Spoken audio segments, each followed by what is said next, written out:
Greetings, children. This is the third part of your lesson, Going Places.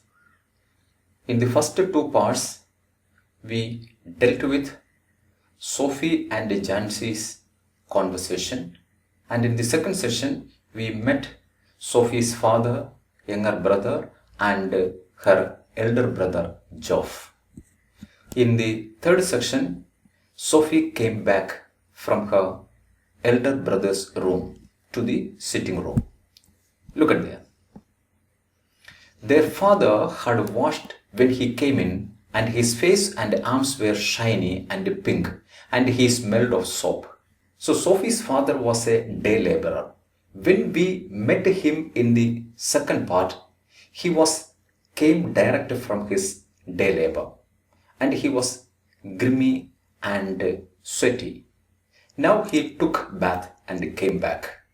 Now his face and hands shiny, and we can also sense the smell of soap from his body because he took a quick bath and came back. He switched on the television, tossed one of little Derek's shoes from his chair onto the sofa. When he came back after the bath, he came and switched on the television. When he sat on his chair, he saw Derek's shoe was on it. He took it and tossed it onto the sofa and sat down with a grunt. He did not like that thing. The shoes kept on his chair, so he showed his grunt, his anger. Sophie met Danica, Geoff said. Geoff was also there. They were sharing a little time in front of the TV. And Geoff told his father that Sophie met Danica. Sophie wriggled where she was sitting at the table. When Geoff said this to his father, Sophie felt a wriggling sensation. She couldn't digest that sharing of secret with her father. So she wriggled. Her father turned his head on his thick neck to look at her. Immediately her father turned his thick neck, the fatty neck, to look at her, to see her face, what expression she had. And his expression was one of disdain. And his expression was no doubt one of disdain. Disdain means disrespectful. It's true, Geoff said. Don't be angry, Dad. It's true, Soph met Danica. I once knew a man who had known Tom Finney. His father said reverently to the television. Looking at the television, he started narrating a story about a man who knew a footballer like Tom Finney. But that was a long time ago. That story happened very long time ago. He told us, Geoff said. Geoff curtailed his speech by saying that he had told the same story to them several times. Cassie might be that good someday. Anyhow, this Danica might be good someday, like Tom Finney. Better than that, even he is the best. Then Geoff said that he would be better than that because he was the best in the team. If he keeps his head on his shoulders, if they look after him properly, a lot of distractions for a youngster in the game these days. Then, as an experienced person, Geoff's father said in an open comment that if he would keep his head on his shoulders, which means that if he didn't show much pride in his success, in his state of celebrity, if he keep his head on his shoulders, and if you look after him properly, a lot of distractions for a youngster, because nowadays there are a lot of distractions for an youngster to diverge from his primary aim of game. He can go behind money, fame, and so many distractions are there, barriers are there, that he should keep on his game. His father commented openly. He will be all right. He is with the best team in the country. He will be all right. Danny Kase will be all right because he was already with the best team in Ireland. He is very young yet he is a young player to reach at the first team of a country. He is older than I am. Though not that much younger, he is older than I am, Geoff said. Too young really for the first team. I meant that, his father said. His father said he meant that for a first team, his age was too young. You can't argue with that sort of ability. So age and ability, they couldn't argue. Another comment came. He is going to buy a shop, Sophie said from the table. As this dialogue continues between Geoff and his father, Sophie interfered. She said he was going to buy a boutique, a shop. Her father grimaced. When their father heard this, he grimaced. Grimaced means he showed his angry face. Where did you hear that? He asked. Where did you hear that? Then she told him nicely that he told me so. He muttered something inaudible and dragged himself round in his chair. He couldn't say anything openly. He muttered something inaudible and dragged himself because his anger he couldn't express in decent words. So he said something inaudible and finally he said, "Another of your wild stories." This is nothing but another of her wild stories. He came to the conclusion. Wild stories means cooked up stories. It's a brainchild of Sophie, an imagination, a fantasy of Sophie. Her father recognized her quickly, without any argument. He said that it was one of her wild stories. She met Danny Kase in the arcade, Geoff said, and told him how it had been. Then Geoff tried to explain the meeting that happened at the arcade, and he had told the details to his father. Come to the next page. One of these days you are going to talk yourself into a lot of trouble, her father said aggressively. He was still in an aggressive mood, in an attacking, in an angry mood. He couldn't digest the fantasy of his daughter. And he told her that in those days she was going to take a lot of trouble on her head.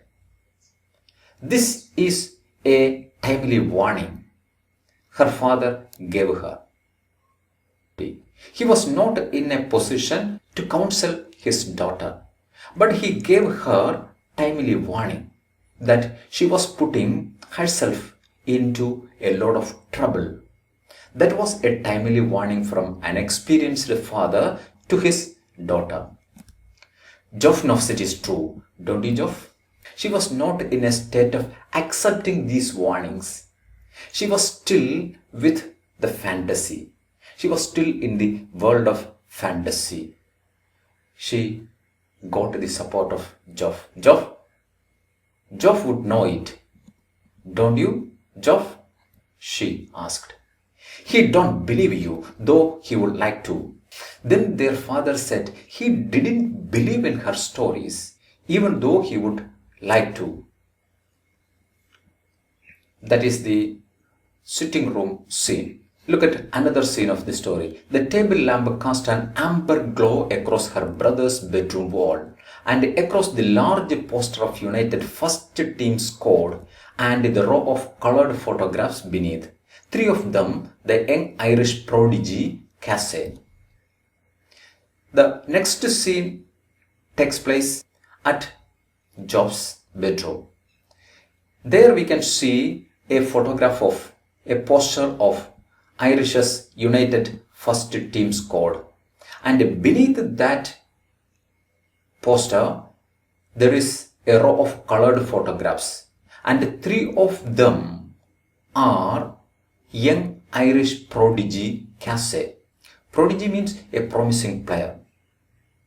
So Danny Cassey's 3 photographs is set in the row. Promise you will tell no one, Sophie said.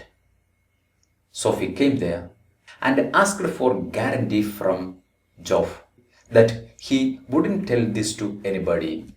Nothing to tell, is there? What is there to tell somebody? What is there to tell someone else? Promise Geoff, Dad would murder me, she said. Only if he thought it was true. That would happen only if you didn't tell the truth. Please, Geoff. Christ, Sophie, you are still at school. Cassie must have strings of girls. This is another instruction and a warning from her elder brother, Geoff.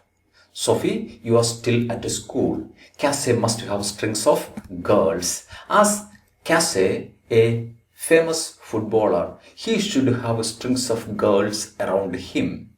No, he doesn't. But Sophie took it in another way, and she said, no, he didn't. How could you know that? He jeered. Now he was in a teasing mood. Who? This Geoff. And asked her, how could you know that? How could you know that? He wanted to tease her. He told me that's how. That I got from the first-hand information from himself. As if someone would tell a girl something like that. Then he immediately asked her if anybody tell such a thing to a girl. Yes, he did. He is not like that. He is quiet. Then she wanted to justify Danny Cassey. He is not such a type of man. He is a nice man. He is quiet. Not as quiet as all that apparently. But you don't think that these men, especially these people who are so famous, they are not so nicely as apparently. He warned her. It was nothing like that, Geoff. It was me spoke first. Hey, nothing like that, Geoff. Actually, in this situation, I began to talk to him. I spoke to him first. When I saw who it was, I said, excuse me, but aren't you Danny Cassey? Actually, it started like this. When I saw him beside me, I asked him whether he was not Danny Cassey. And he looked a sort of surprised. And when I asked him about him, he showed a little bit of surprise. And he said, yes, that's right. Then he replied, yes, he was Danny Cassey. And I knew it must be him because he heard the accent, like when they interviewed him on the television. And I recognized him with his accent because we had heard an interview in the television. So from that day onwards, I captured his accent and I recognized him with his accent. So I asked him for an autograph for little Derek. Immediately, she asked him for an autograph. It was for little Derek, but neither of us had any paper nor pen. But neither of them had any paper or pen. So autograph was not possible. So then we just talked a bit. After that, they exchanged a little bit of chat about the clothes in Royce's window. The subject of their chat was about the displayed clothes at Royce's window. He seemed lonely. Then she said that Danny Cassey seemed so lonely. After all, it is a long way from the west of Ireland. Because he was alone here. He was from the western side of Ireland and he was in the city now. And he felt a little bit loneliness. And then, just as he was going, he said, if you would care to meet him, next week he would give me an autograph then. Then he promised Sophie that if she would meet him next week, he would definitely give her an autograph. Of course, I said I would.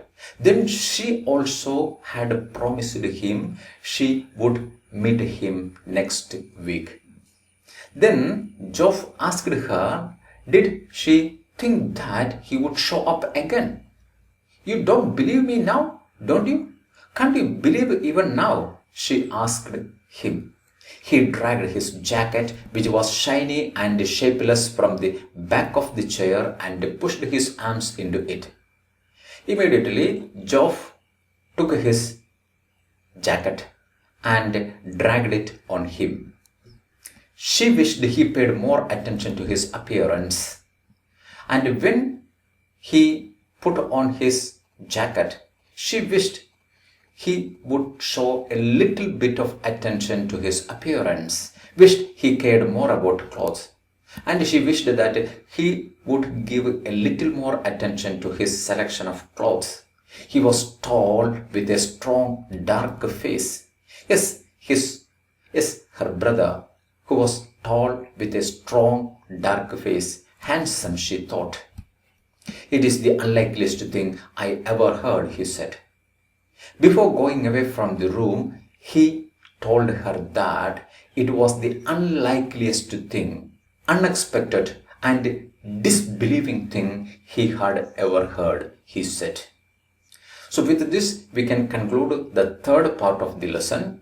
Next lesson you will get in the fourth and fifth sections. Thank you for watching till the end.